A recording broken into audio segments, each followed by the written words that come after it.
Hello again and welcome to the Franchise Everything podcast, and we're coming today from sunny Melbourne at the geotech offices, and we're joined by Jeff Vassel, who is the Global BDM for geotech. G'day, Jeff.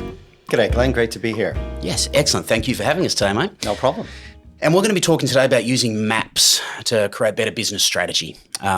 Maps are accessible for everyone pretty much. We've got digital maps all over the place now through Google Maps and Apple Maps and everything there. But I know you go a lot deeper in what you do with it. So let's talk about mapping in relation to franchising. What is mapping as you work with it? Well, the technical name is GIS, which is really Geographic Information Systems. Yep. So that's the technical term for mapping. But essentially, it is visually presenting information and data on a map or an interface, and then allowing clients to do their own research, look at different data sets, and then sometimes interpret the data to make, property planning decisions and other decisions related to the business. Yeah. Would you say the mapping's been very much revolutionised by GPS and all that sort of stuff there, and Apple Maps and Google Maps, and really impacted and affected your business or even created your business over the years? Because it doesn't feel like that long ago we didn't have all these tools. Yeah, I mean, Google Maps have been around, Bing Maps have been around for quite a long time now, and they're okay as a beginning point, I suppose, for somebody that's just beginning maybe their franchise or retail journey. I would say it's probably helped our business insofar as there's basic maps that you can access for free, like Google Maps, but we provide a much more interactive mapping tool with different layers of data to support their business and allow them to do a lot more research now than they were able to do before. And that's even deeper than, say, even that the ABS type stats have as well, don't they? So there's ABS mapping as well. Yeah, I mean, census data is freely available online. So A lot of people like the idea that they can have a look at different areas that they might be researching. There's demographic data about the types of people living and working within an area, but we go much deeper than that. There's a lot of other, as you say, ABS data relating to businesses. We also have MasterCard merchant activity data. I've heard you mention that before. Yeah, that's a partnership we've got with MasterCard that we started about 7 years ago, and that's proven to be a game changer in the data analytics space. And that's really interesting, because I know, so if people are looking, because there'll be smaller franchisors, for example, who haven't engaged significant consultants to do a lot of stuff there, and they'll be relying on these, I suppose, lower level sources of data, which are just the initial stuff. So what you're talking about is overlaying over the top of all that with a lot deeper information and a lot more, interpreting of that data. Would that be right? Yeah, I mean, there's obviously the basics that they can use, but there's a lot more data that we can overlay. Just depends on the type of business as well. But there's things like the location of competitors that we can provide. Things like the generator activity around a business. For example, if it's a QSR, if it's a food business, often it's helpful to be located within the vicinity of a lot of entertainment activity that's going on to stimulate that type of business. If it's more services-based businesses, maybe it's the location of schools, hospitals, or other, important bits of data. Anything that's customer drivers for those businesses. Yes, correct. Yeah. So how's mapping being used at the moment? Well, essentially, businesses start with mapping to do some basic research, and then they might decide that there isn't enough information in the mapping that they've been provided to make really informed decisions. And this is where they would come to somebody like us that can help them better understand what the data actually means. And that could involve things like mapping trade areas for customers. If they're a destination-driven brand, where it's important to know where the customers are coming from, or how many customers are located within a specific area or around a store. So there's a number of different things that we can provide. So with maps generally, as you see it now in the marketplace, what are people getting wrong with it? So there's a lot of people, there are other people providing mapping services and that sort of stuff, and there no doubt there'll be people just doing their own research and data with the tools that I just spoke about before. What are people getting wrong and the problems that you're seeing?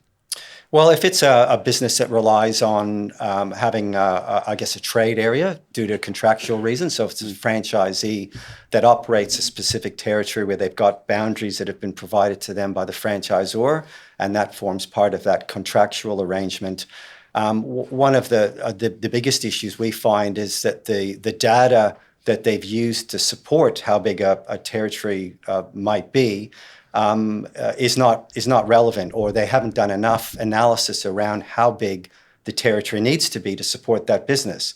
And often we're finding examples where they might have carved out a territory 5 times larger than it needed to be because the data that they were using was not interpreted properly. So it's important so then it's got underutilized opportunity. Yeah, correct. So instead of in Greater Melbourne, for example, if the business could sustain 100 franchise territories, they might only be able to put 40 or 50 because they've created them, larger than they needed to be. So how are these errors made? So how do they end up with these? So because I imagine if people have got territories like this in their franchise networks, these are very hard to unwind if they've already got territories set and franchises sold. So how do they end up with errors like this that you've seen in the marketplace? Well, I think the fundamental problem is once you've created a territory and it's based on a boundary and you've sold that to franchisee, it can't be unwound. So putting that aside, I think it's important to make sure that there's some science behind the decision to create the territory. So instead of using assumptions, we think it should be this big, or we think there should be this many people, or we think there should be this many businesses. Well, where does that come from? So, to unpick all of that means that you really need to better understand the types of businesses or customers and the number which constitute an equitable and viable territory. That's interesting because when I speak with a lot of franchisors, and even when I see a lot of franchisors talk about their opportunities, and many over the years, I'll see things mentioned like you've got a 50,000 population trade area. So how are you seeing people coming up with that? In your experience, how much science is behind most of that model? Not a lot, unfortunately. Because it feels like there's lots. It feels like there's lots. Well, I mean, I think it's important to, like with any business, you're constantly reviewing the sales or the revenue of the business, and you've got key metrics that you would follow. I think it's equally important to assess those things regularly. So if it's every 12 months, let's do a review of the business. We've opened 10 new territories. Let's do a deep dive to better understand whether the data that you use from day one, so it might be 10 or 15 years ago, you created the first territory. That's my hunch, is that there's this data, this 50,000 number, I'm just plucking a number there, but it's often what I hear, whether it's 20,000, 10,000, this trade area is that much. My hunch is that it hasn't been readdressed when it was set up 15 years ago. Often that's the case. They've used the same methodology back then that they're using today. And that's really detrimental to the business because they're not maximizing the opportunity within that. So how do they get around that now? So how do you work it from your advice to people? What do they do with it? You mentioned something about reassessing every 12 months when there's 10 new ones or something like that. What does that look like? Well, it's essentially getting their data, their internal data. So it could be the location of their customers, and then mapping out the trade area based on the number of customers and where they're coming from. And then assessing, again, looking back at the overperforming territories in the network, what are the characteristics around those overperforming territories? Now, the operator will have a lot to do with the success of the territory, but equally the number of people or the number of businesses that they've derived the territory from needs to be monitored and assessed on a regular basis to make sure that they've got the right number to make the territory work. Okay, so if you're a franchisor right now who has a model like that, how would they start looking at that process? So they take on, is it the newer franchises they've got, having a look at that, and then just modelling them against the one that they've got right, some high overperforming ones that they've got right now? Is that the process? Well, in any modelling, you get the best results by taking the largest sample possible. So we would always include even those territories that have been open for a while. So even from day one to the territories that have been open more recently. So it's really doing an analysis around the existing territories to better understand what that number needs to be in order to make the territories viable, and then using that to create new territories or to create new opportunities in new markets. Is anyone doing that? Is anyone going back and revisiting? Are you finding? Is it happening a lot? Yeah. Some of the businesses, I guess, that are more data savvy than others. Yeah. We're doing a lot of that. And normally it's every 12 months. They would feed us their customer data, and then we would update the mapping tool for them so that they can visually look at how big the trade areas around each of the stores or the franchise businesses that they operate. Okay, so you talk quite a bit about destination v impulse. Okay, so that has a big determinant on what type of exclusive trade area or trade zone. Can you go into a little bit of detail about what that means as far as the differences in mapping goes for brands? Yeah, I mean, impulse-driven businesses would be something like a food businesses where it's not so much about the trade area around the store itself or the restaurant. It's more about the types of people and the activity around the restaurant itself.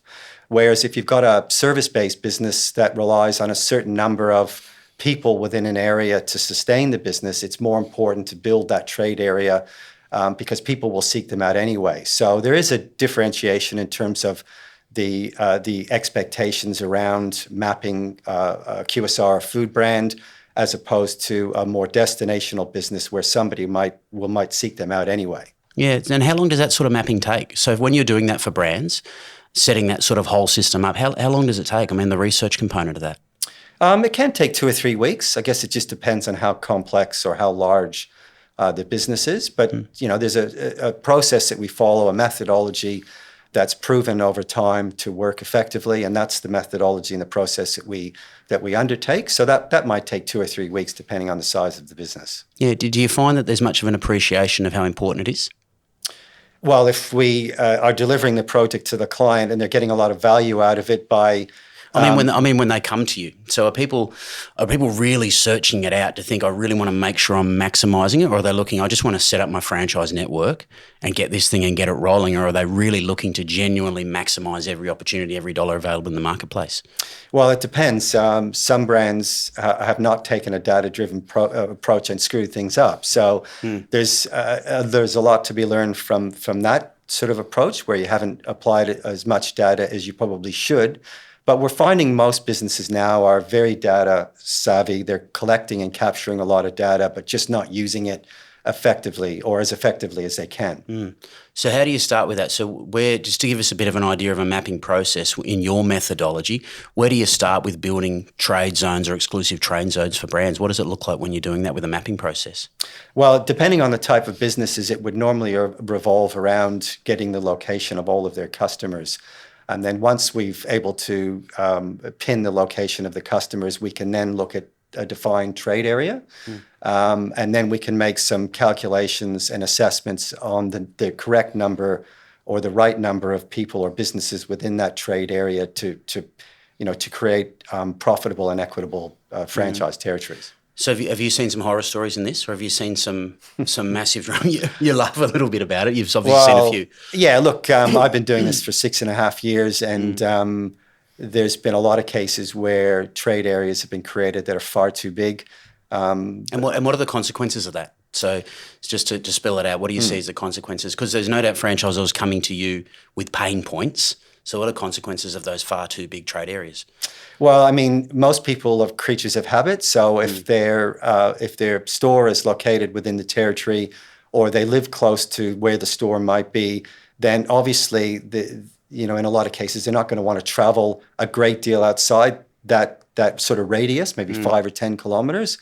But yet there's been a territory created that might be 50 or 100 square kilometers. So they've got all of this untapped territory that they're not even penetrating, which is not maximizing the opportunity of the business. So that's one of the common problems is territories that are far too big. They've got far too many people or businesses within it, and they're not really maximizing the opportunity. Do you find it changes much though? So is that a population-based thing? I mean, how often if the people have set these maps and everything up, say 10 or 15 years ago, does it change that much over that time? Obviously, it depends on the location, but what are the drivers that make this sort of thing change that can make that data from 15 years ago outdated or a problem for a brand? Well, it's like anything. I mean, business performance does vary. So again, you're separating the overperforming territories and looking at what makes them different. The operator, of course, will have a large say in how well the territories run, but it's also the types of businesses or people within the territory. So it's important to constantly review the data, making sure that the data we used 10 or 15 years ago or even 2 years ago still applies today. So has COVID had an impact on any of this data? So you've obviously been well and truly involved in this for a number of years now. It feels like there's been quite a change in people's behaviour and habits and all that sort of stuff coming through that period, or are we starting to go back to some of our normal behaviour, say 2019 behaviour? Are you seeing a much difference there as it is now? I think now that we're 18 months post-COVID lockdowns, it's largely things have gone back to normal. Mm-hmm. The exception, of course, is office workers. Still, I think the CBDs are at 70% capacity. They seem to still be pretty quiet. Yeah, it is. But out in the suburbs now, I guess where you see massive growth, particularly in the outer suburbs of Melbourne, where there's a lot of young families there now. There's a lot of untapped potential. So I think, like any business, it's important to constantly review the data that we've got to make sure that the decisions we're making moving forward are based on the most sound data possible. So is that pretty much your message? So as we wrap this conversation up about using maps in your business strategy, is your message more about franchisors, because I feel like that it hasn't really been put out there enough there, about to keep reviewing the data that you've got as far as locations, trade areas, exclusive areas and mapping goes? Is that the main takeaway? Yeah, I mean, mapping is one element of the total picture. So we provide the mapping in support of the consulting that we do. So it's important to, I guess, engage somebody like geotech so we can unpick the business. We can help the client better understand what really drives territory performance. And then we can use those learnings to help them with a strategic plan so that they're maximizing the opportunities moving forward. But it's capturing the data is a critical part of that process. Yeah, you've got to have that in order to start anything, doesn't it? Yeah. Okay. Excellent, Jeff. Thanks for joining us, mate. Much appreciated. Yeah, it's been a pleasure. Thanks, Glenn. Thank you. And that's it again on the Franchise Everything podcast. Hope you enjoyed that, got some insights out of that into mapping for your business. Once again, with all of these, please like, subscribe, do all you need to do, review, all that sort of stuff. Put some comments in, some questions, anything you like, and we'll catch you again in the next one soon.